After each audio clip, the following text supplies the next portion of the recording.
Okay. Assalamualaikum Puan. Yo, Hello. Hello. Berpendengar ke Puan? sekejap saya adjust saya punya device ni. Baik. Okay, cuba cakap.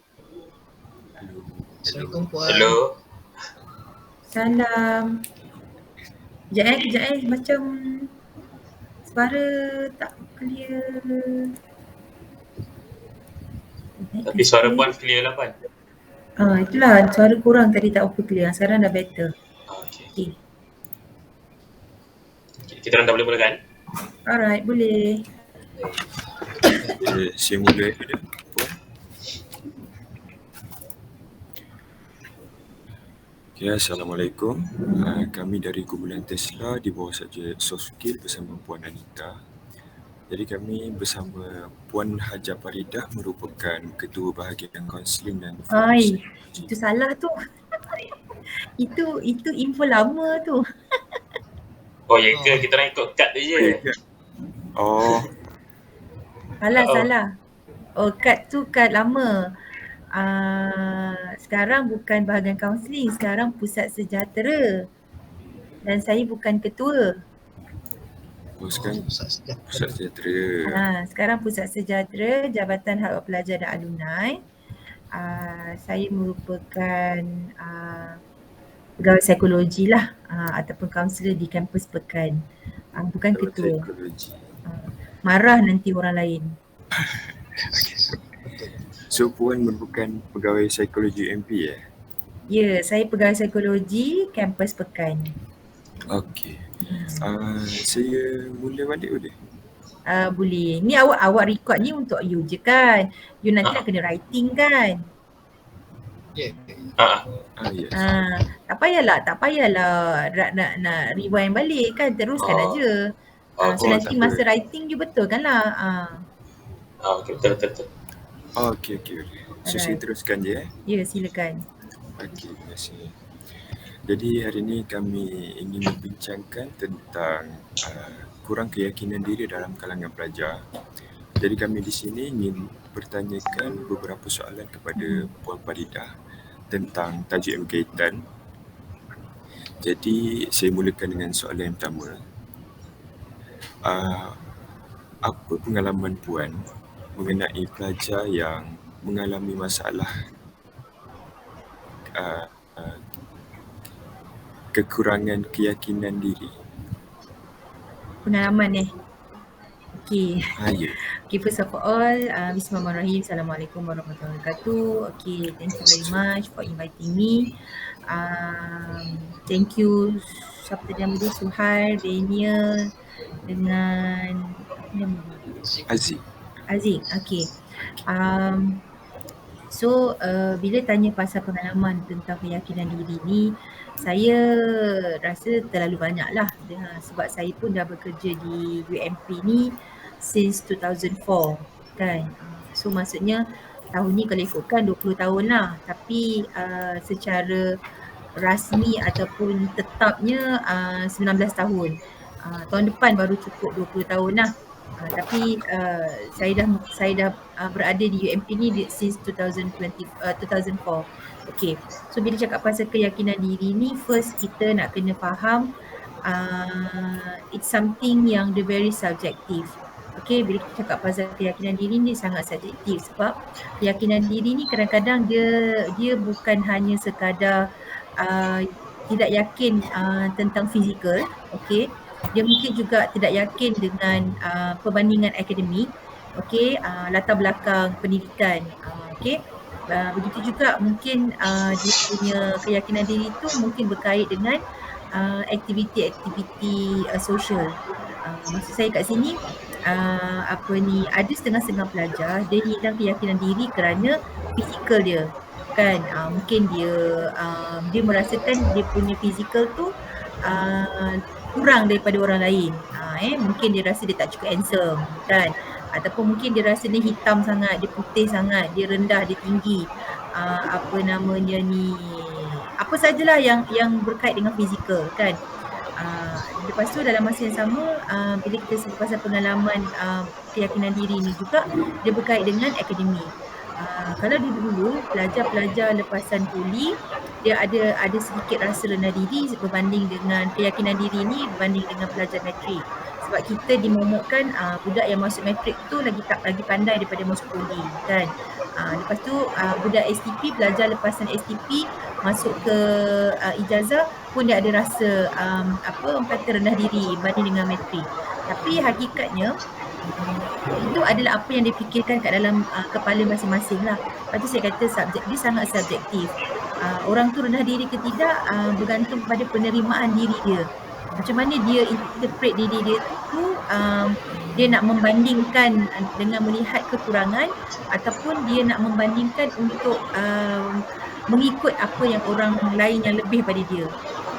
Okay, jadi dalam konteks keyakinan diri kat sini sebenarnya kalau kita tengok dari segi sudut negatif adalah bila kita membanding-bandingkan diri kita dengan orang yang lebih daripada kita dan kita merasakan kita ni kuranglah daripada dia. So biasa saya kata kalau you tanya setiap pasal pengalaman, saya rasa cukup banyak lah kan. Contoh pelajar yang dapat P1, P2 okay, berbanding dengan pelajar yang dapat KB. So bila pelajar tu dalam kategori P1 dan P2 dia akan ada rasa kurang yakin sebab satu PTPTN dia kena tahan. Yang kedua ada kemungkinan dia tidak boleh habis on time sebab dia hanya boleh ambil limit 12 credit hours berbanding dengan kawan-kawan yang lain. Okay? Dan dalam masa yang sama pelajar P1 P2 ni juga maksudnya dia kena nak tak nak dia kena improve result dia supaya dia tak dibuang daripada universiti. Jadi bila macam tu akan adalah pelajar-pelajar yang merasakan I'm a failure kan. Sedangkan lumrah hidup kita ni kalau kita sentiasa mendongak langit, kita sebenarnya bukan tak diuji, kita diuji dengan ujian mendongak langit kan. Tapi kalau kita terlalu melihat ke bawah, kita juga akan diuji ujian-ujian yang ada di sekitar kita lah yang di bawah. So sebenarnya hidup kita ni memang ujian kan. So bila nak cakap pasal keyakinan diri, saya boleh takrifkan begitulah. Maksudnya bergantung kepada apa yang difikirkan oleh seorang tu. Kalau dia punya isu keyakinan diri berkaitan dengan fizikal dan dia tidak mampu berubah, dia akan selamanya berada dalam low self esteem lah.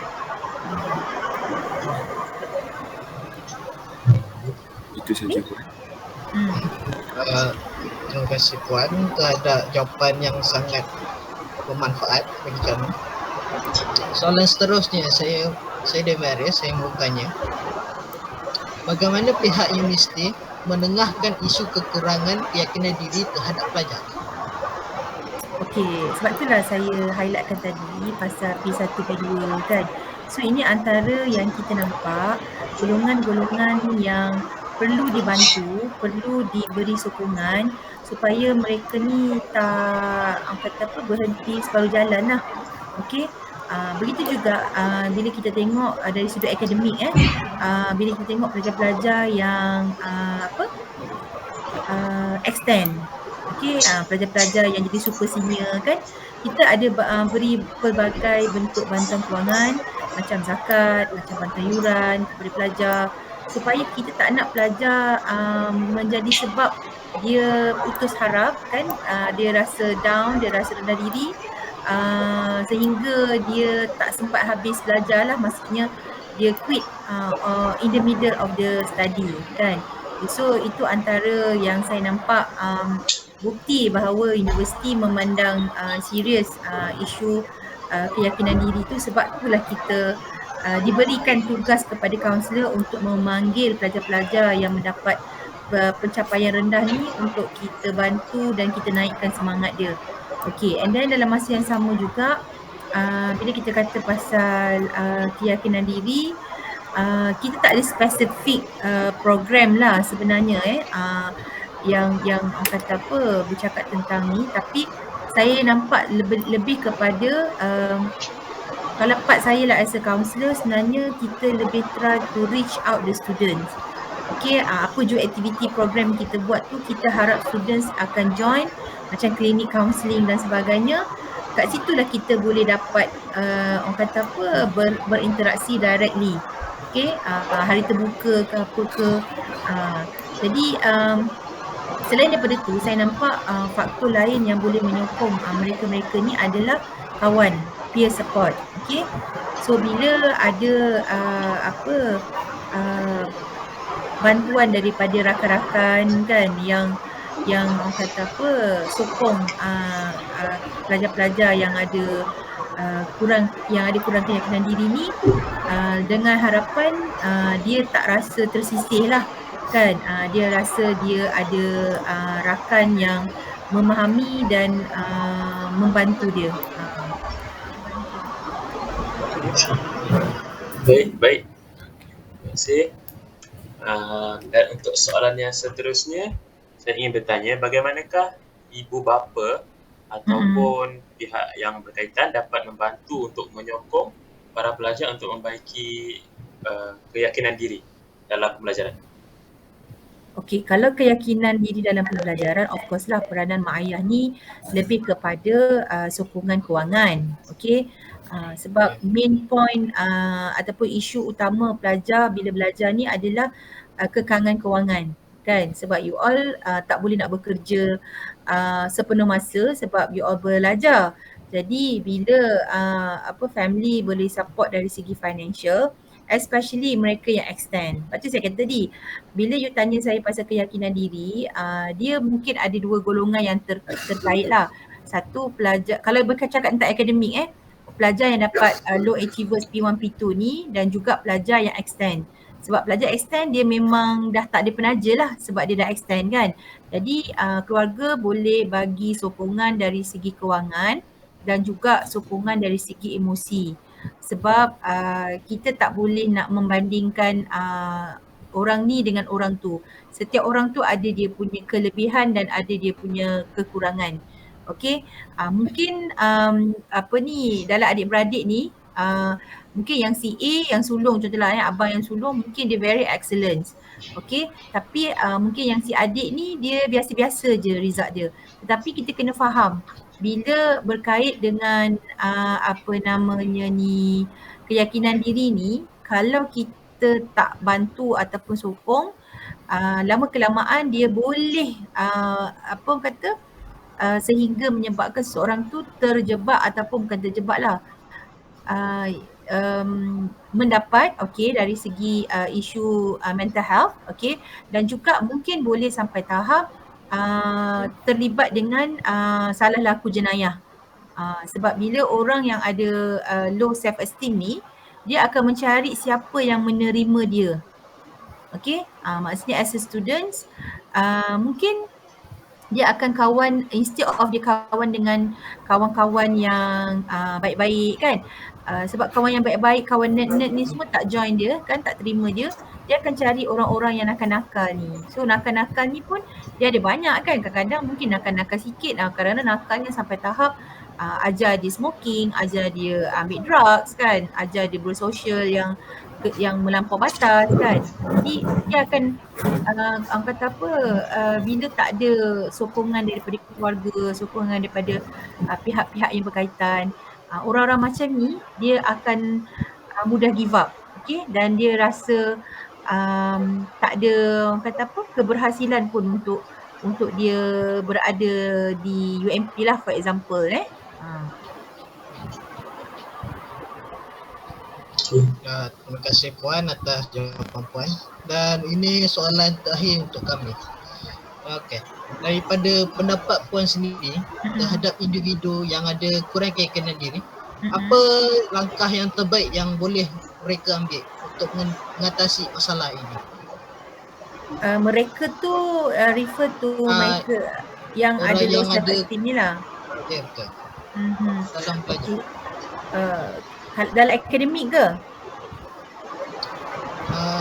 Ya, tak, dalam golongan pelajar. Pelajar, okey. Sebab ni spontan saya. Ya. Okey. Kalau nak kata tadi apa tadi? Langkah yang terbaik. Langkah terbaik, okey. First, sebenarnya untuk mereka-mereka yang ada kurang keyakinan diri, dia macam ni tau, individu dengan persekitaran. Okey, individu orang tu sendiri, dia perlu ada kesedaran tentang tentang macam mana dia nak ubah diri dia.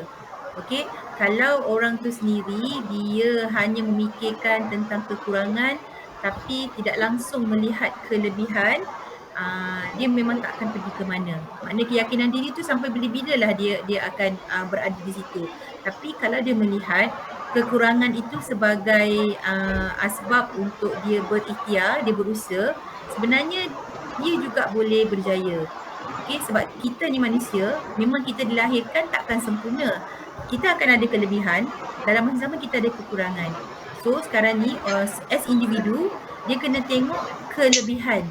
Apa kelebihan yang dia ada, dan kelebihan itu tak semestinya benda yang power-power. Okey, contoh, mungkin dia tak pandai. Okey, dalam segi akademik dia bukanlah excellent, bukan first class student dan sebagainya.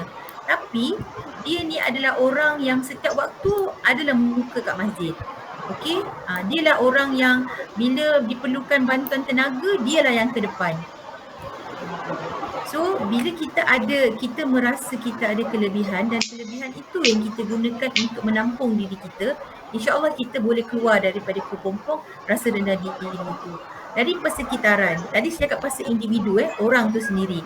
Persekitaran ataupun masyarakat sebenarnya kita perlu cakna. Kita perlu kisah kepada mereka-mereka yang begini. Kita bukan pergi label, benda ni stigma. Benda ni stigma. Bila even cakap pasal keyakinan diri kan, termasuk juga mereka yang telah didiagnosis berkaitan dengan mental health dan sebagainya kan. Senang saya cakap, tak ada orang pun dalam dunia ni nak benda-benda yang tak baik kan. Tak ada orang nak sakit, tak ada orang, semua orang nak berjaya kan. Tapi benda tu subjektif. Okey, berjaya ni tak semestinya, mungkin dalam pelajaran you bukanlah dapat anugerah apa-apa, tapi mungkin pengajarannya bila you bekerja, you adalah staff yang kata apa, teamwork yang sangat bagus kan. Jadi persekitaran ni sepatutnya kita kena bantu. Rakan sebilik, rakan satu grup kan, semua ni main peranan untuk bantu, tapi dengan syarat individu tu sendiri kena sedar. Dia tak boleh dipulihkan, ataupun keyakinan diri tu tak boleh diatasi kalau tuan punya badan tu sendiri masih lagi negative thinking. So dia kena ada positive part. Carilah, kadang-kadang cara kita nak atasi kekurangan diri kita ataupun kurang yakin diri ni adalah kita kena cari guru, kena cari mentor. Okay, so daripada mentor tu, sebab biasanya orang jadi mentor ni, dia bukan terus-terus jadi mentor. Dia pernah berada dekat kasut yang sama, tapi dia improve. So bila kita ada mentor, kita ada reference, kita pun rasa nak cabar diri kita kan. Dan mungkin bila once dia dah boleh overcome keyakinan diri tu, mungkin juga boleh bantu untuk dia pula one day boleh jadi mentor. Okay, so maksudnya peranan ni peranan bersama semua, peranan masyarakat. Even saya nampak benda-benda macam ni juga perlu di-highlightkan dalam iklan-iklan di televisyen, di radio dan sebagainya. Apa jua media sosial yang ada, kita kena cakap, kita kena selalu mengingatkan satu sama lain tentang supporting each other. Okay, so benda ni insya-Allah lah, kalau every orang kata apa, pihak tahu peranan dan tanggungjawab masing-masing, dia takkan ada orang yang terabai dan takkan ada orang yang merendah diri. Merendah diri memang kena merendah diri. Orang yang kurang yakin diri, merendah diri, hidup kita memang kita kena merendah diri kan. Kalau kita mendongak langit, kita akan ke mana. Tapi orang yang kurang keyakinan diri ni, dia sendiri kena sedar, dalam masa yang sama orang lain perlu support dia. Okay? saya ulang balik apa yang Puan cakap. Basically untuk individu, mereka ni kena sedar diri kebaikan dan keburukan dia masing-masing serta menerima diri dan mencari mentor untuk mengatasi masalah mereka sendiri. Kata. Untuk masyarakat, kita perlu bersuara dan open minded untuk tak labelkan sesuka hati orang yang kurang keyakinan diri serta menolong mereka. Ya, betul. Dia lumrah hidup, kita tak mampu nak sukakan semua orang. Okay, kita tak mampu. Kita kena percaya akan ada insan-insan yang tidak, orang kata apa, tak yakin ataupun tak support kita lah. Tapi kenapa kita nak kisahkan tentang yang itu sedangkan kita ada orang yang nak tolong kita. Maksudnya ada orang yang give hope untuk kita. Kan? So sepatutnya kita kena fokus kat situ. So kalau kata semua kat dunia ni saling, orang kata apa, respect each other, takkan nak berlaku perang kat Palestin tu kan. Tapi hakikatnya manusia memang itulah yang berlaku. Jadi kita yang nak tolong untuk orang-orang yang kurang keyakinan diri ni adalah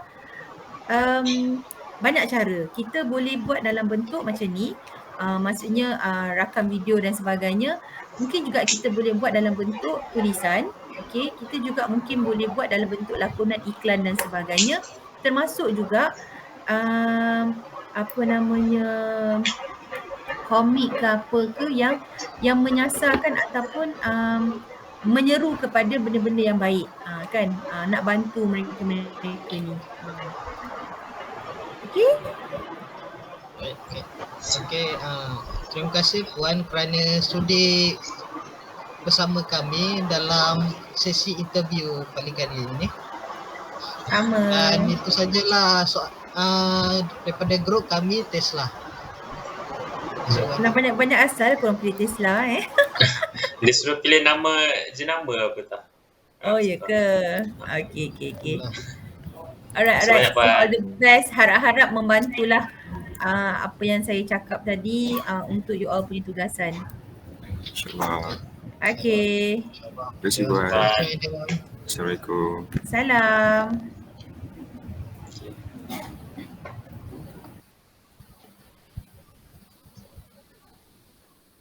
Alright, settle.